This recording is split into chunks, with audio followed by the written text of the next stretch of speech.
And welcome back to the continuation of Gundam Online patches, updates, and balance changes. Translated with me, Boulderdash. Last time we talked about the unit changes that they're going to be making on the 27th. Now we're going to talk about the weapons they're going to carry. They're going to some guys are going to get their weapons edited. List starts off with Federation units. The GM cold climate type. Alright, it's grenade launchers. Its grenade launchers are getting more ammo. Like double the ammo. Type N, 6 additional rounds to 12. Type M is 12 to 24. Type F is 2 to 5. Yeah, I always thought these grenade launchers never carried enough ammo. I hope the Kai gets more ammo. D for Kai. And also, switching from the machine gun to its underslung grenade launcher will not have any switch time, and vice versa. So it's dumb. The GM cannon of the White Dingo team. I think this was a recently released EX event suit. It's shoulder-mounted 24mm rocket howitzers. Same thing, it's getting double the ammo. Type N, 6 to 12.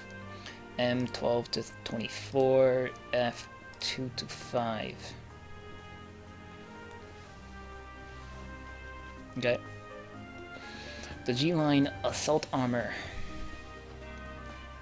Same, double the ammo. And its Assault Shield Type D is the dash melee motion and the hit box are going to be edited. It's not going into details, so I guess we're going to have to wait and see. What is this? This is the prototype Gundam. All of its beams are gonna get messed with.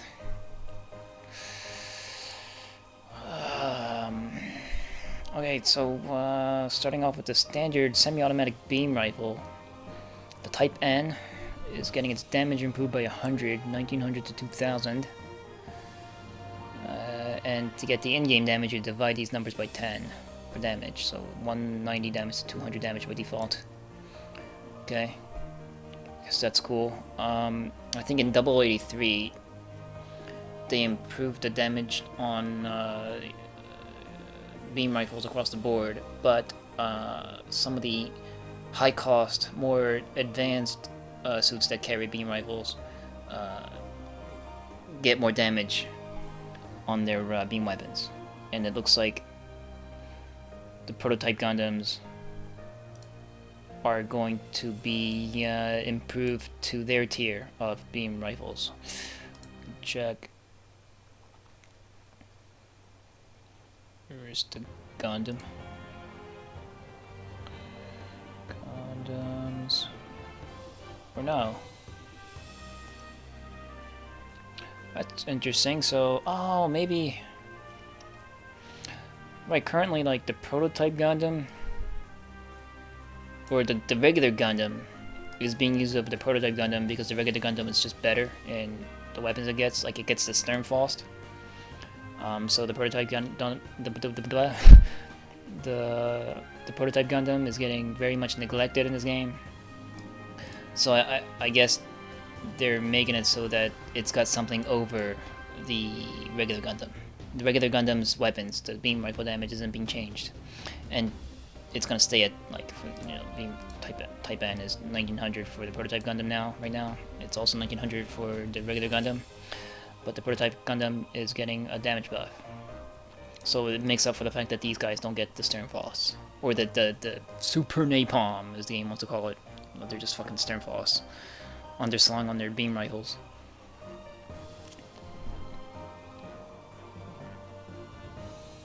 And not only that, prototype Gundam beam rifles are going to get additional range, 660 to 750.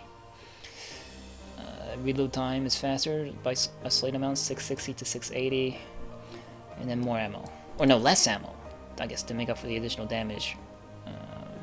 Less ammo. It's getting their ammo is getting cut by half. Or they're getting less. They're half the amount of magazines, I guess.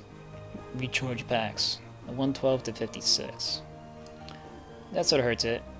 56 rounds on an automatic weapon, or this isn't automatic, but 56 rounds still isn't a lot.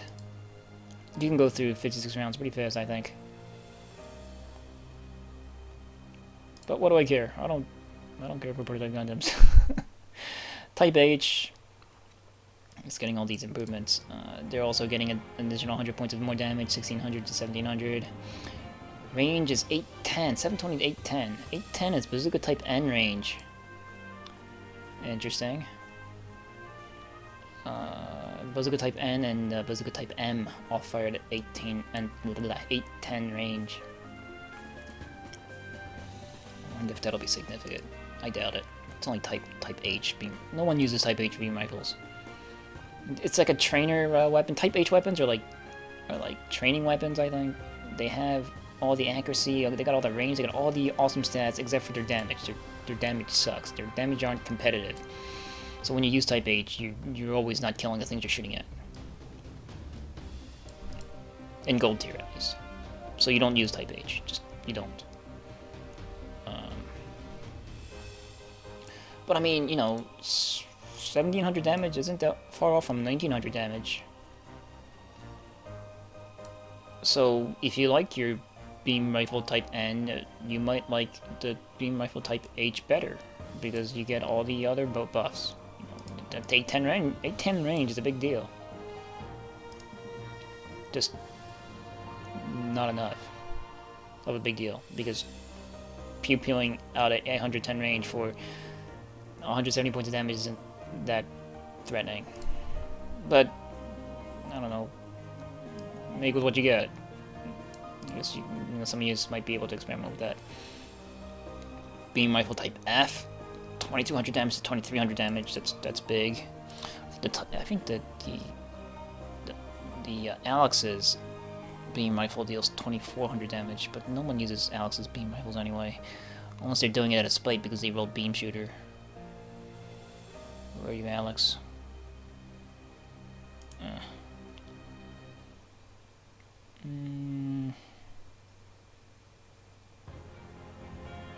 No, yeah, it's no the prototype Gundam is getting beam weapons on par with Alex's. Alex's, now that I'm looking at it, this is the Gundam NT1. These are its beam rifles, right? Type N 2000. Type H 1700, Type F 2300. So they're getting Alex tier weapons.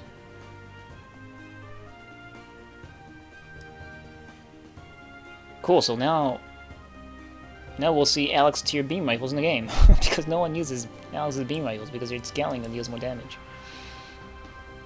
That's great.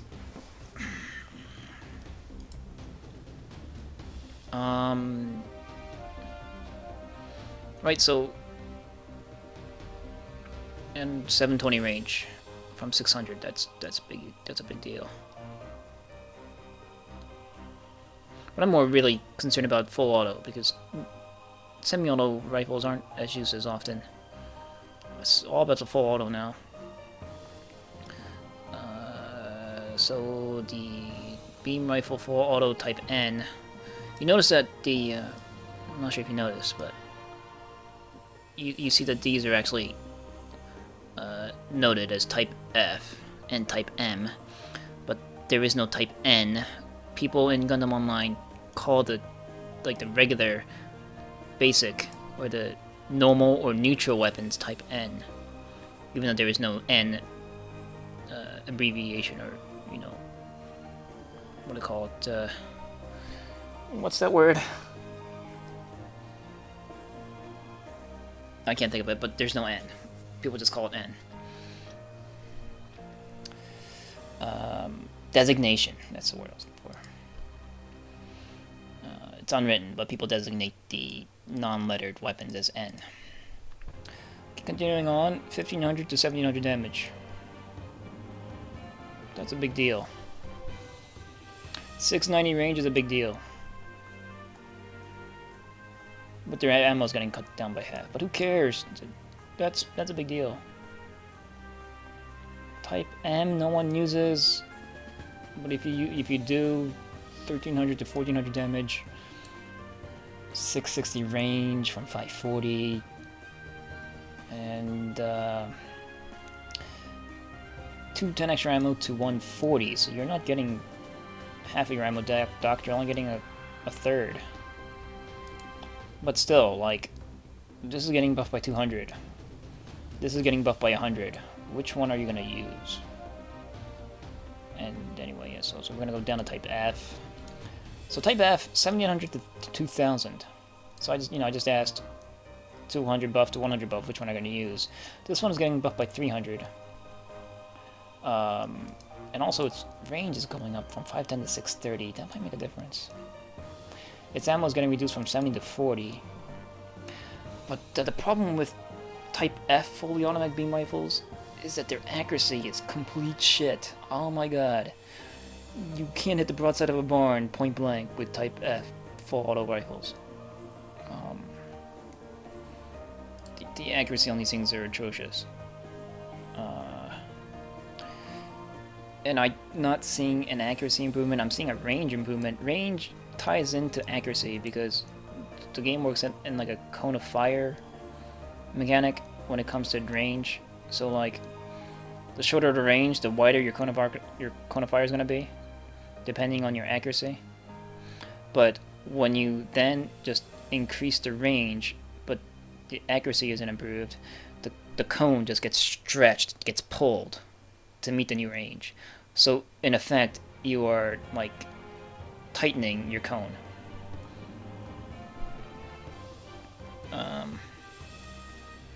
So that 100 change to range might make the FAF more accurate. I don't know. Probably still never gonna use them because they're just piss beams everywhere, and I can't hit with them. But I suppose it's worth trying out if you got a prototype Gundam. Alright, next, full armor Gundam. But it's getting all its missiles ranges improved. Full armor type Gundam is a heavy type, but the range on its missiles are assault type. That makes sense. So like, it's got two locations where it fires missiles from. Its chest or shoulders. It's like between its shoulder and its chest. It's like where its shoulder blades are, the missiles, and it's also got missiles on its knees.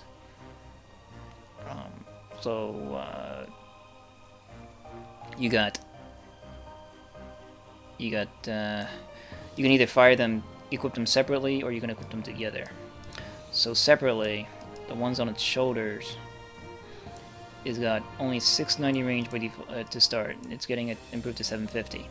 So if you then upgrade this, you can at least then hit 800-ish range. 800 range is a pretty decent range for missiles, I think, because that means you could lock on faster. But like with missiles, you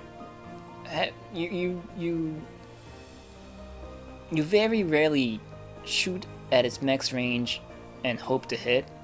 Usually, when you do fire at max range, you just do it just to get that guy away or just make him scared. But what having more range on a missile means is that you're getting the missile lock-on tone faster as you move into it. You get what I'm saying? So like, let's say you have your missiles armed and the enemy is 750 meters away. Right. So you're moving toward him. The missile tone will start at its max range, but when you fire it, you'll be closer.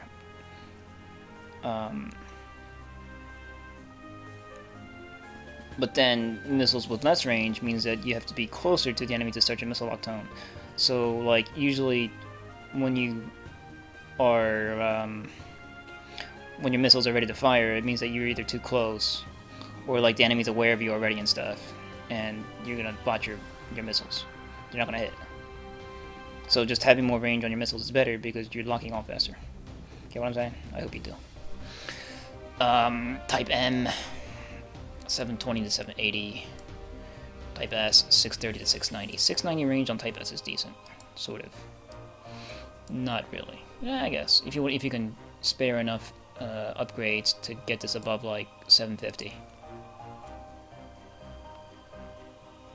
Alright, so it's knee-mounted missiles, same, 690 to 750 for Type N. Type M is 720 to 780. Type S is 630 to 690. It's salvo missiles, the type where both are fired at once. Have more range than its separate missile versions. But you can't equip all three of these at once. You can equip this and this, just this, or you know, you can equip just shoulder, just knee, both shoulder and knee in 2 separate slots, or just the salvo. You can't equip the salvo with either of these. I don't think. I should check before I realized that I lied after the fact that I said that. I'm pretty sure you can't. No. This funny chart shows. Right, shoulder missiles can be equipped with everything else but salvo missiles. Same with knee missiles. Knee missiles can be equipped with everything else but salvo. And salvo can't be equipped with knee and shoulder separate.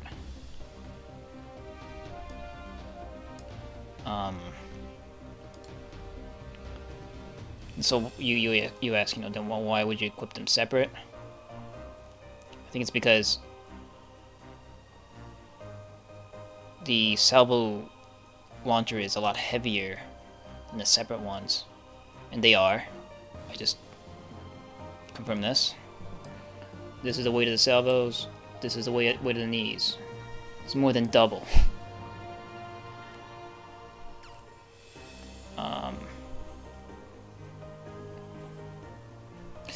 Looks like the salvos deal less damage too per shot. Only single shot of Type N salvo is 1,000. Single shot of salvo, or single shot of knees is 1,800. But still, you're firing 5 missiles to the 2. Then 3 here. But yeah, I mean, you can opt to equip the 2 together, but separate in different slots. So you can just kind of continually keep firing missiles if you want to do that. Like previously, you couldn't do that because its range was too short. But now it's gotten better. So there is now I can maybe say that a setup with the full armor Gundam where you got the shoulder and knees equipped together separately. It's kind of confusing wording. I hope you understand what I'm saying. Is a functional setup, because I mean back then there was no point because you had to get too close to make use of having 2 launchers. But they can be further away. But the salvo missiles getting a range of 840 and 870 and 780 is a big deal. Type S 780 range is a big deal.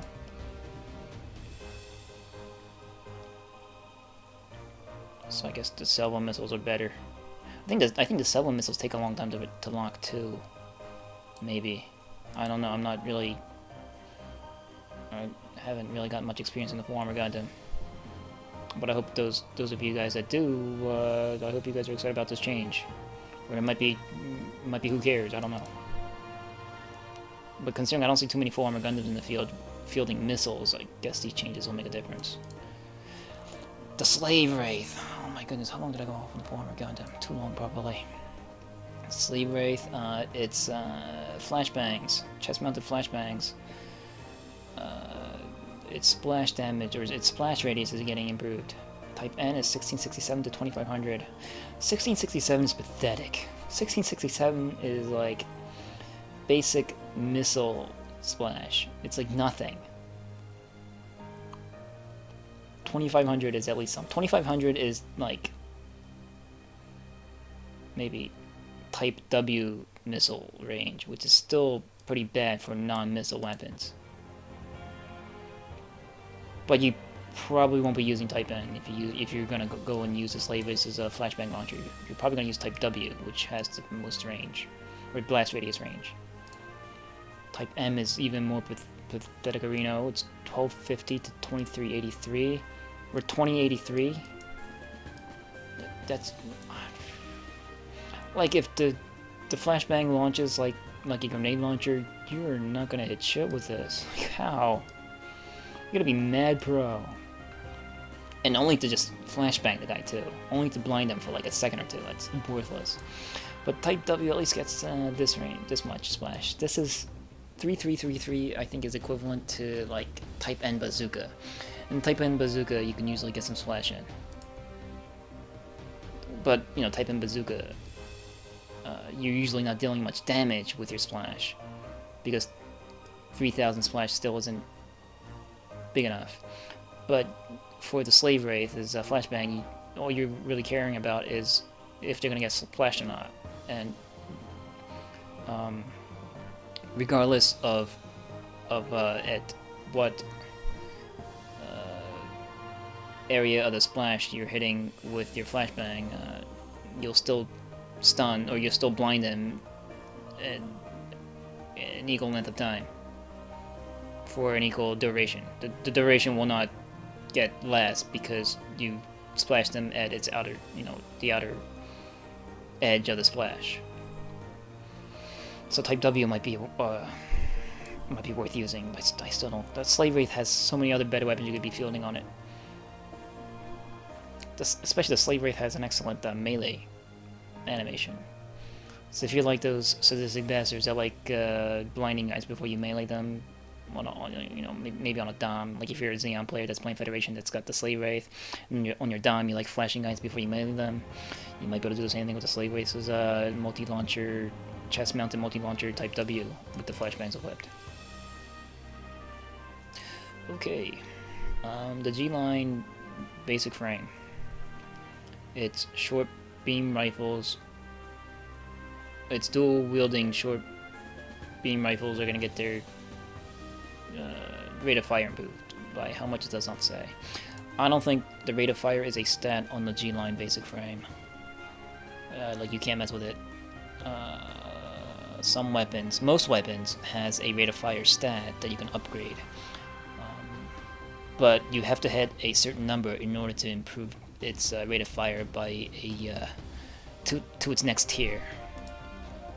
The easiest to improve the rate of fire is on weapons that got, I think, 1266 rate of fire as a stat, because you only need to improve it by 6 points to get it to the next tier.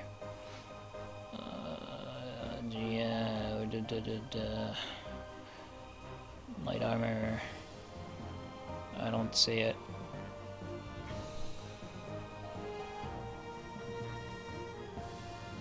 These fuckers are all named the same.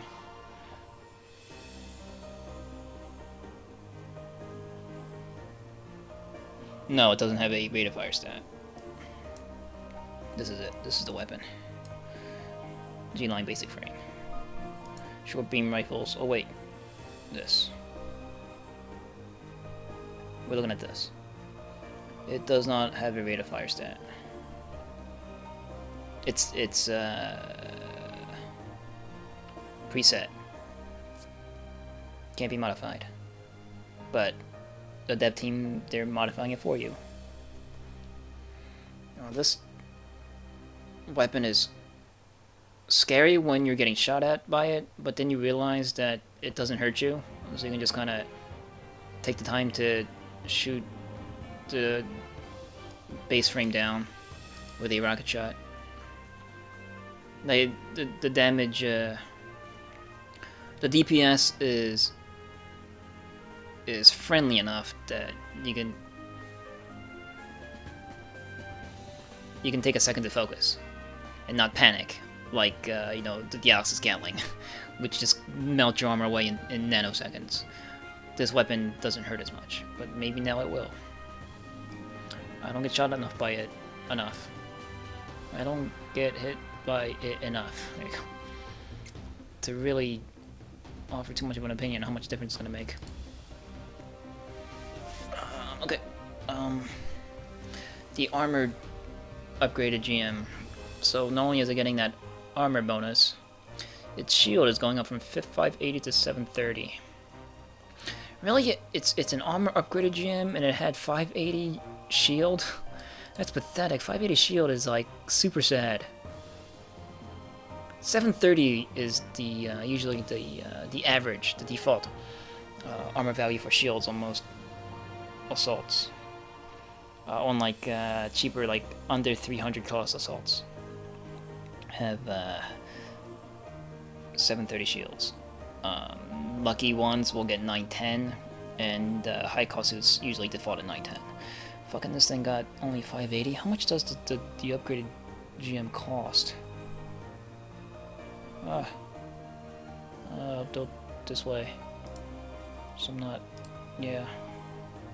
Maybe we shouldn't have closed this, so I'm not like flashing my desktop in and out and fucking your eyes up. I'm talking about a GM, upgraded GM. It was a 280 cost suit. 280 cost suit that had a cost 280 cost suit that had 580 shields. That's pathetic. I'd expect an armored GM to have 910 shields, but it didn't. And also, it's the weight of the shield is gonna get increased. That sucks. 320. Oh, that's where that 90. Okay. So they improved the weight load to make up for the increase in the weight of the shields. I think they did that before in other balance changes. That's where that 90 comes in from. Okay. Whatever.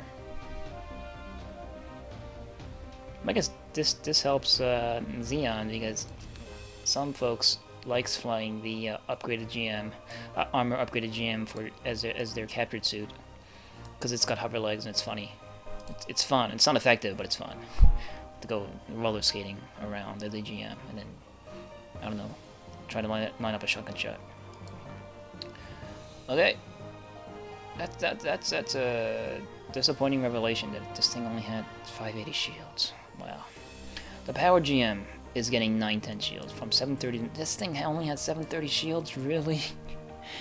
The power GM is a high cost suit. I'm pretty sure it costs more than 300.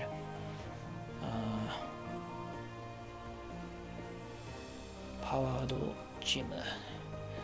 This fucker cost 320 and only had 730 shields. That's sad. Now it's got 910. Having 910 shields is significant, because that means that like 730 shields, if you get hit with a Type F bazooka, it gets blown off. 910 shields can survive a average Type F bazooka hit. It won't survive a Type F bazooka hit from a heavy, but it'll survive a Type F bazooka from an assault most of the time, unless it's like, you know, Dom tier or Alex tier bazookas. And right, its weight is getting increased from 410 to 450, so I guess it's getting a bargain, because I think he got a weight load bonus of 92.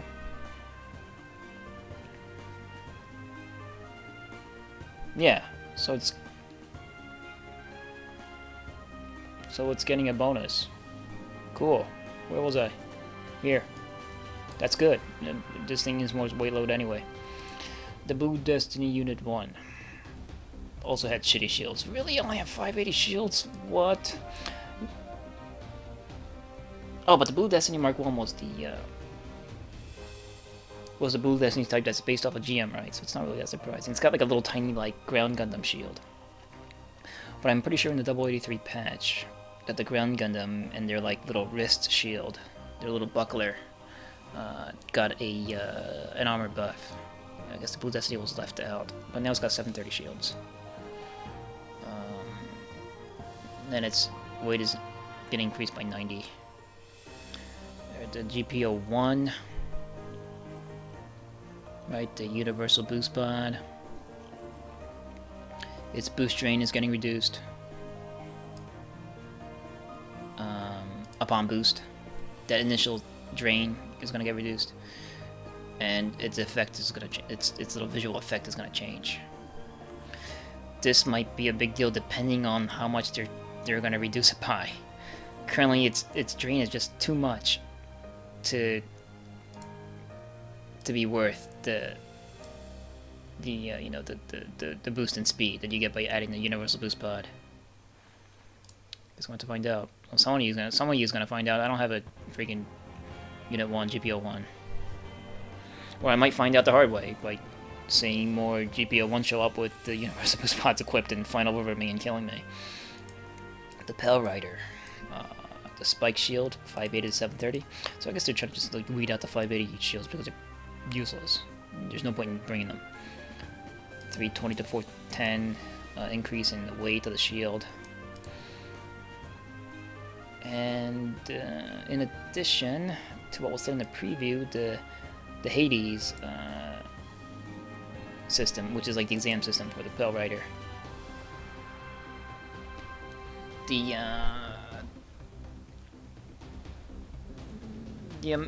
length of time that it stays in overheat after the end of Hades is reduced.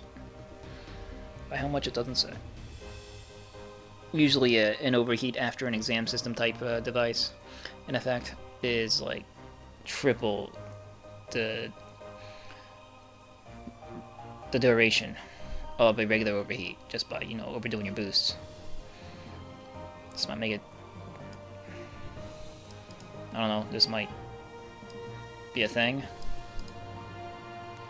The Pale Rider's Hades system is different than the exam system in that it doesn't offer you much boost bonuses. I think it only gives you like a damage bonus and that's it, maybe. It doesn't give you all like the mobility bonuses, I believe.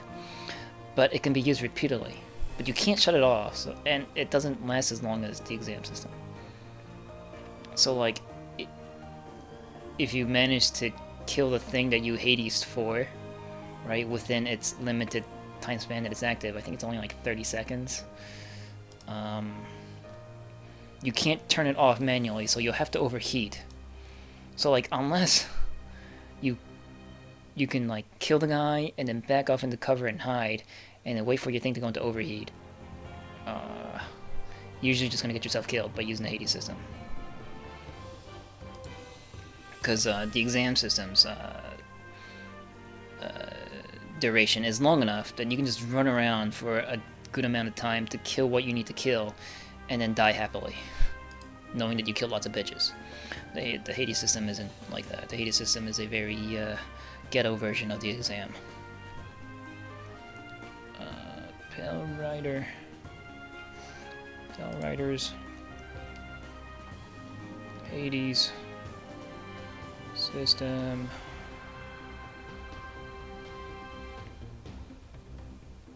Oh, it does get a small mobility bonus. It only lasts 30 seconds. Usually exam systems last over 60 to 90. It can be activated multiple times after the overheat. Damage improvement by 15%. Its boost charge is improved by 20. An overheat, it stays in overheat for 20 freaking seconds. That's a long time. You gotta sit around.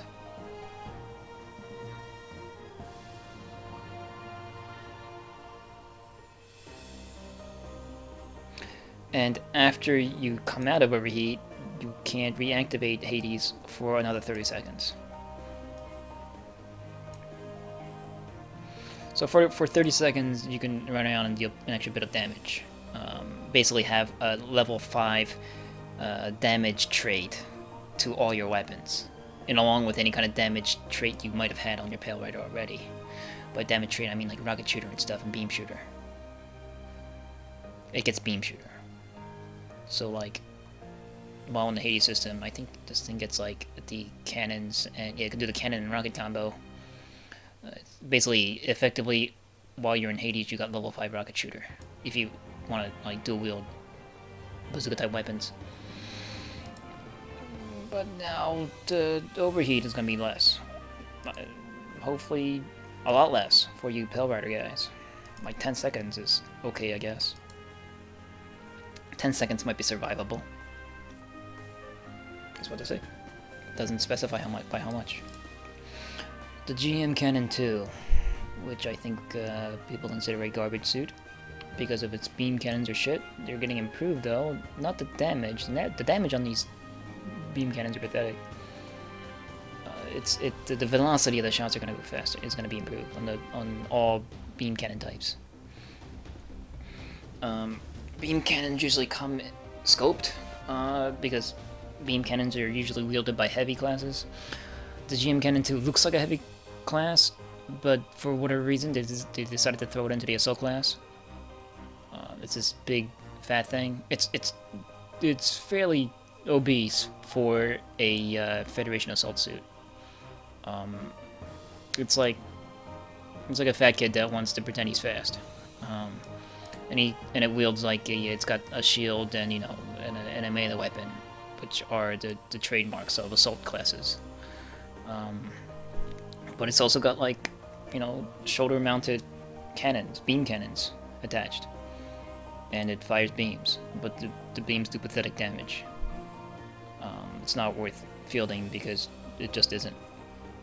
But that's like usually what stands out on the GM Cannon 2 is the freaking shoulder, the shoulder cannons that are sticking out of his shoulders. But it's like the most worthless weapons on it. Maybe it's worth using it now because its speed is faster. I don't know.